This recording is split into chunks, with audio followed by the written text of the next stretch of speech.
Hidup wanita. Hidup LGBT.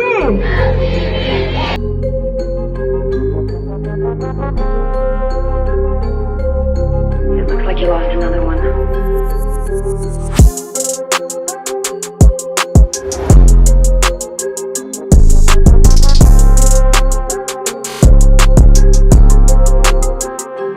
Apa itu LGBT? Bagi LGBT adalah lesbian, gay, bisexual, transgender.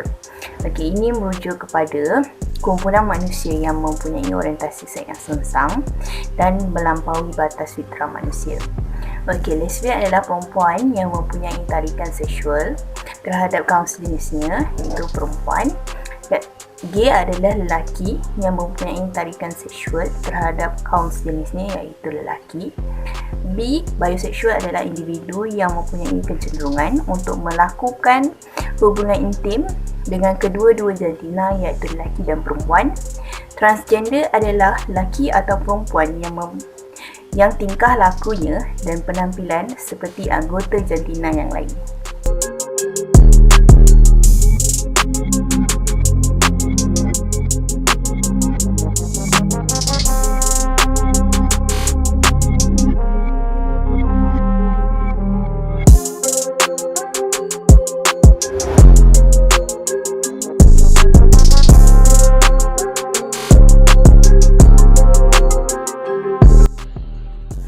Albert Einstein telah memperkenalkan teori relativisme ini yang memberikan fahaman bahawa kebenaran nilai moral tidak semestinya mutlak, mungkin berbeza antara individu ataupun kebudayaan. Dari sudut lain, fahaman ini juga menyatakan bahawa tiada nilai mutlak untuk menghukum sesuatu perbuatan, kerana semua kebenaran adalah relatif, iaitu tiada suatu jawapan. Maksudnya, tiada siapa yang lebih betul, semuanya tertakluk kepada pandangan sendiri. Oleh itu, semua pendapat yang diberikan boleh diterima. Pada masa yang sama, fahaman ini juga telah mempertikaikan kebenaran Nabi Muhammad SAW. Mereka juga tidak mengiktiraf pendapat yang sahih dalam ijma' ulama'.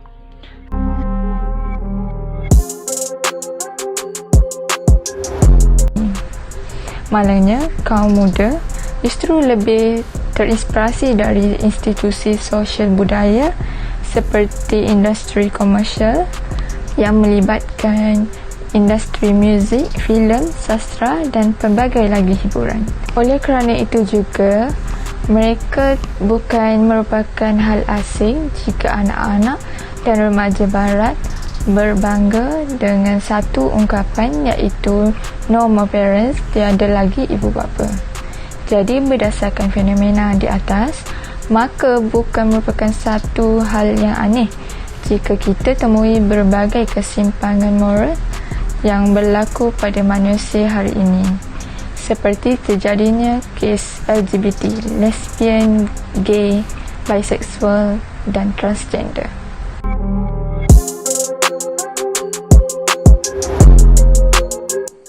Sebagai contoh, kes yang pada tahun lepas, daripada 2019, kes melibatkan seorang warden tahfiz asrama yang melibat dua orang pelajar dan mencabut 3 orang pelajar. Kes yang lain iaitu kes yang melibatkan seorang guru di Sarawak yang melibat 2 orang pelajar lelaki di sekolah, di mana dia memaksa melakukan perkara yang tak senonoh kepada dia. Di Malaysia banyak pergerakan ni. Sebagai contoh, anak kepada Tong Dr. Mahathir, iaitu Marina Mahathir, seorang aktivis dalam penggiat LGBT, di mana dia memperjuangkan segala haknya kepada LGBT, hak-hak LGBT.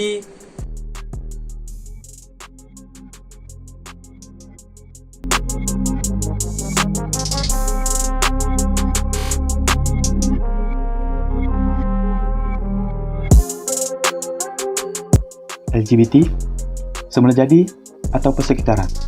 Pada pendapat saya, persekitaran ialah pendapat dominan saya. Kenapa? Kalau difikirkan, Kalau semula jadi, mungkin selamanya dalam keadaan jantina songsang.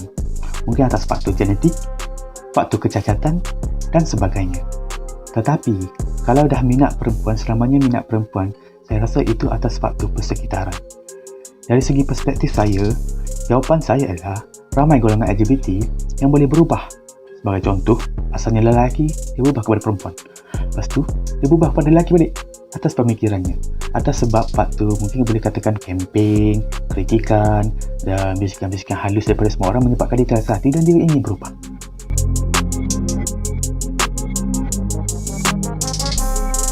Antara faktor yang menyebabkan seseorang itu terjebak dalam golongan LGBT ini. Yang pertama, bermula daripada pengalaman keluarga sendiri. Dan ada satu kes yang melibatkan seorang kanak-kanak perempuan yang sepatutnya dijaga dan dilindungi oleh seorang lelaki. Kanak-kanak ini telah dijadikan mangsa rogo sehingga kanak perempuan ini tidak mempercayai kepada seorang lelaki. Dan akhirnya kanak perempuan ini menerima hubungan emosi dengan orang yang sama jantina dengannya, iaitu perempuan. Faktor yang kedua bermula daripada pengalaman sekolah. Dan sekolah yang berpotensi ialah sekolah berasrama yang sama jantina. Kenapa? Sebab semasa umur tingkatan 1 hingga 2, dia merupakan fasa ketika bagi seseorang remaja. Kenapa? Disebabkan perubahan semasa akhir balik. Perubahan hormon, perubahan bentuk badan dan perubahan ketertarikan kepada jantina yang lain. Disebabkan persekitarannya yang sama jantina, yang duduk sebilik dengan sama jantina, yang mandi dengan sama jantina. Ada setengah pelajar yang melepaskan ketertarikan dia tu kepada jantina yang sama.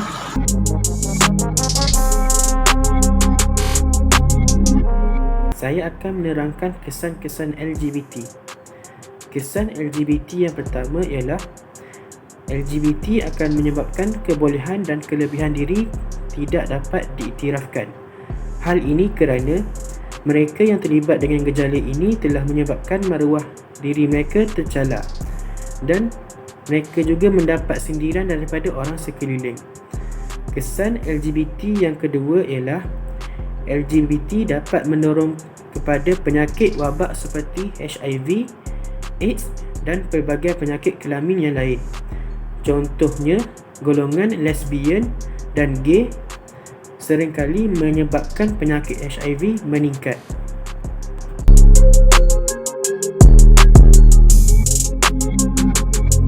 Okey, seperti yang kita lihat, di dalam usaha membendung isu LGBT ini, terdapat beberapa langkah yang perlu digiatkan oleh pihak-pihak tertentu. Antaranya ialah peranan kerajaan, di mana kerajaan perlu bekerjasama dengan pihak NGO dan juga JAKIM untuk membendung isu ini. Kedua adalah peranan ibu bapa, di mana ibu bapa perlu mengawasi anak mereka di luar sana. Ketiga adalah melalui pihak media massa, melalui media massa elektronik ataupun media massa bercetak. Keempat adalah melalui KKM, iaitu Kementerian Kesihatan Malaysia dengan membuat saringan pemeriksaan AIDS atau HIV ke atas golongan LGBT tersebut. Kelima adalah melalui pendidikan, di mana pihak para guru perlu memainkan peranan dengan memberi pemahaman apa itu LGBT dan cara mencegahnya.